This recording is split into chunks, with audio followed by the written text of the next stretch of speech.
Bonsoir à toutes et à tous et bienvenue dans cette édition du journal. Voici le sommaire. Les montagnes constituent l'habitat de 15% de la population mondiale et hébergent environ la moitié des foyers de la biodiversité. Ce 11 décembre, l'heure est consacrée.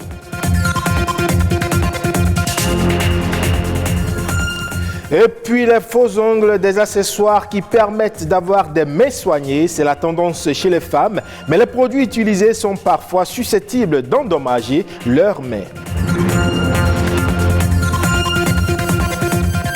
Enfin, on parle dans cette édition de cette infection bactérienne de la peau qui se situe dans 2/3 des cas sur le pourtour ou le dessous de l'ongle. Le panari, cause, symptômes et traitements à suivre.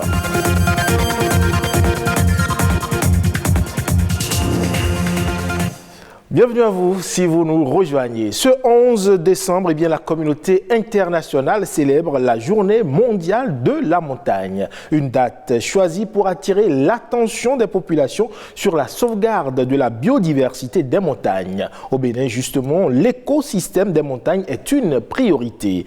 Toute chose en lien avec la thématique de cette année, à savoir le tourisme durable en montagne. Alexandra Jotam pour plus de précisions. Un tiers des espèces végétales du monde sont dans les montagnes. Près de 70% des terres de montagne sont utilisées pour le pâturage et fournissent du fumier qui améliore la fertilité des sols. Au nord Bénin, on dénombre au total 3 monts qui forment la chaîne de la Takora. Une montagne, c'est un relief d'altitude élevée, supérieur à 500-600 mètres. La présence des montagnes est bénéfique sur plusieurs plans. Les avantages, d'abord, il y a le tourisme et les montagnes nous donnent l'eau aussi. Et surtout, la chaîne de la Takora, dans notre pays, c'est de là que le fleuve Ouémé prend sa source. Alors, voyez-vous l'importance des montagnes. Et c'est le plus long fleuve que nous avons au Bénin. On peut les utiliser aussi pour des barrages hydroélectriques, ça dépend donc des chutes d'eau qu'on y trouve. Et ça constitue aussi des sites de recherche pour les espèces phytogénétiques ou zoogénétiques. À ce niveau se trouve la plus grande richesse. Il s'agit de la biodiversité montagneuse qui présente des particularités. C'est au niveau de ces montagnes qu'on trouve souvent des espèces endémiques qui sont résilientes à différents changements. Par exemple, au niveau des montagnes, on peut rencontrer des gibiers suffisamment résilients en des maladies. Et la recherche peut alors utiliser ces espèces pour voir en quoi on peut renforcer la résistance des espèces animales que nous avons sur la terre ferme et qui n'arrivent pas à résister à ces maladies. Au niveau des espèces végétales aussi, c'est pareil. La gestion durable de la biodiversité des montagnes est de plus en plus reconnue comme une priorité mondiale. 2021 marque le point de départ de la décennie des Nations Unies pour la restauration des écosystèmes. Agir sur des facteurs tels les changements climatiques, les pratiques agricoles non durables, l'exploitation minière, l'exploitation forestière et le braconnage permettra de conserver la richesse montagneuse. On découvre à présent l'un des accessoires de beauté des femmes. Ce sont les faux ongles. Lorsqu'elles en portent, elles se sentent séduisantes parce que justement, ces faux ongles donnent l'illusion d'ongles parfaitement soignés, éclatants de beauté et parfois même sans besoin de manicure. Seulement, ce qu'elles oublient parfois, c'est que l'utilisation de ces faux ongles pourrait avoir des impacts sur leur santé. Fleury Devonou et Rodrigue Babagüeto sont allés comprendre. On les appelle encore les ongles américains. Les faux ongles sont des capsules artificielles utilisées généralement par les femmes et ils peuvent être de forme carrée, pointue et même ronde. Au marché de Vedoko, cette dame travaille dans la manucure depuis 22 ans. Pour elle, poser les ongles est tout un art. Limi fo na wazan lo mina zete Il est puis, on peut du coup il est des au fil. Mais blofo mina son le. Mina quand fin de na so gbe ko do fin ton. Mi mo lo de so gbe mo. Na wa le mi do côté. Donc et c'est au fil de ni bio fi et na be panari. Et dit ni dan placer fin. Et na hin kan ji do e so gbe. Mina dun lo do do we. Et dit mi ro ko won ni.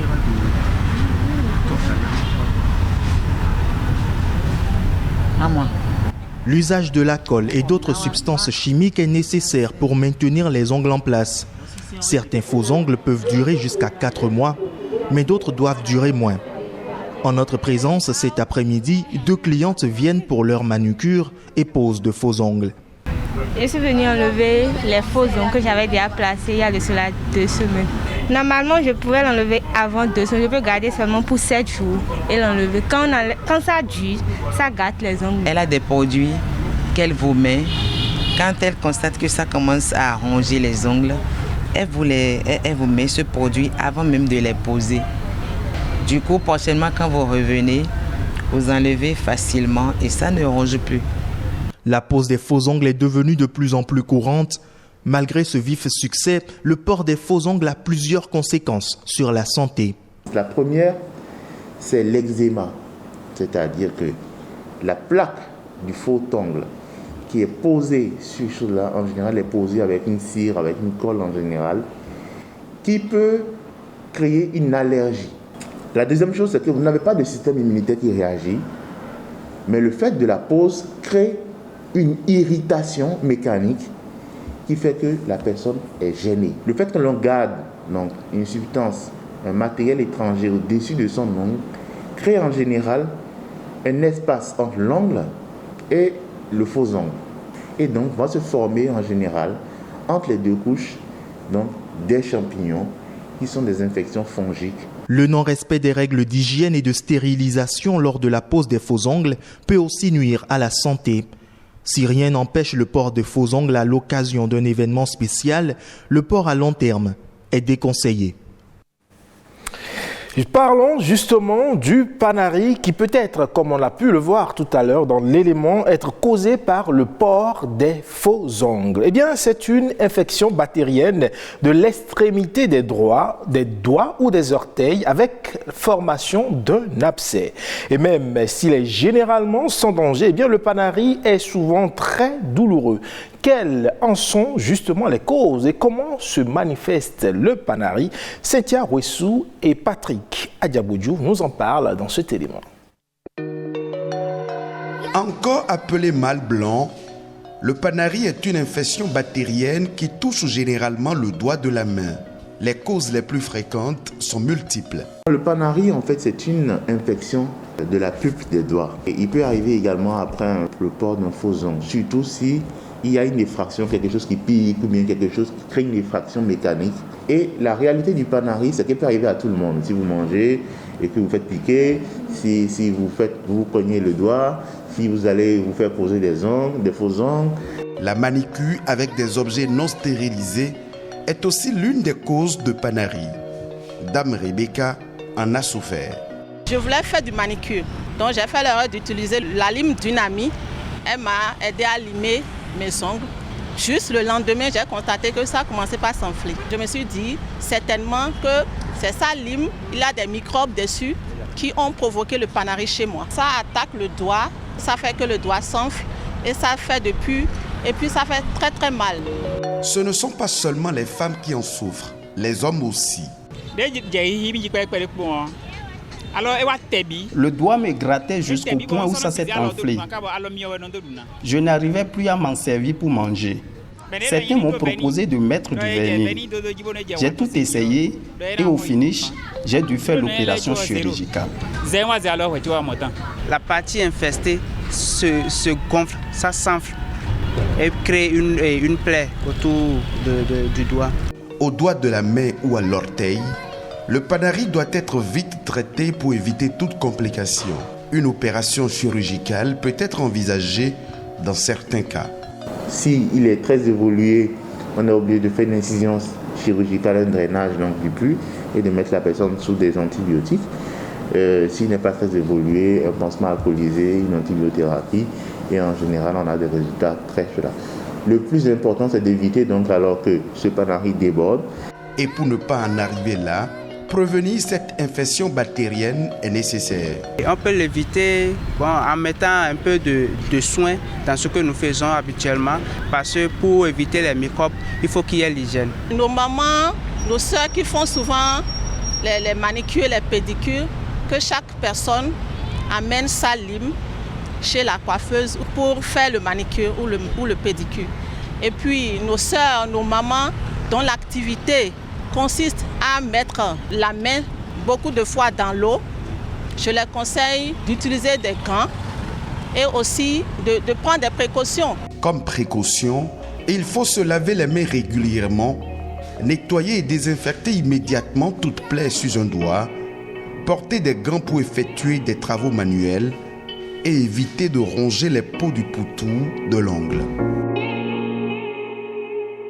Merci à vous, Patrick Adiabodjou. Et puis, comme le Bénin, eh bien, le Mali vient de recevoir plus de 900 objets archéologiques et ethnographiques en provenance des États-Unis et issus du pillage et de trafic illicite. Les objets ont été officiellement restitués aux autorités maliennes. Les détails ici avec nos confrères de France 24. Une pierre taillée pluricentenaire remise par l'ambassadeur américain au Premier ministre Choguel Maïga. Ce geste symbolique marque la restitution par les États-Unis de plus de 900 œuvres, certaines datant de l'ère néolithique au Mali, leur pays d'origine. Un retour qui aura mis plus de 10 ans à se concrétiser. Ces objets sont les produits de plusieurs interventions de notre service douanier des États-Unis pendant les derniers 10 ans. C'est les objets archéologiques et ethnographiques issus de pillage ici et d'exportation illicite. En 2009, les douanes américaines interceptent des centaines d'objets et d'artefacts en provenance du Mali. Après les avoir authentifiés, Washington accepte de restituer les œuvres en 2011. Mais leur retour est de nombreuses fois différé en raison des multiples crises politiques et sécuritaires qui secouent le pays. 10 ans plus tard, les objets sont enfin arrivés à bon port. Une victoire pour les autorités maliennes qui appellent la communauté internationale à emboîter le pas à Washington. Le bel exemple que le gouvernement des États-Unis d'Amérique vient de donner mérite d'être suivi par tous les pays où sont conservés des objets du patrimoine culturel et archéologique africain. Les États-Unis emboîtent ainsi le pas à la France, à l'Allemagne ou encore à la Belgique, qui se sont déjà engagés à restituer des milliers d'œuvres pillées ou confisquées au Bénin, au Nigeria et en RDC. Et voilà qui met un terme à cette édition du journal. Portez-vous bien, vous pouvez retrouver cette édition sur le site de l'ORTB, www.ortb.bj. Portez-vous bien, à demain.